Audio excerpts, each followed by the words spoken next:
Kenapa lo bro? Aduh bro, gue lagi ada masalah nih bro. Masalah apa bro?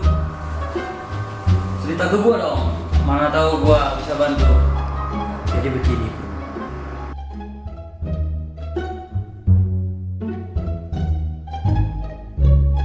Ya gitulah bro.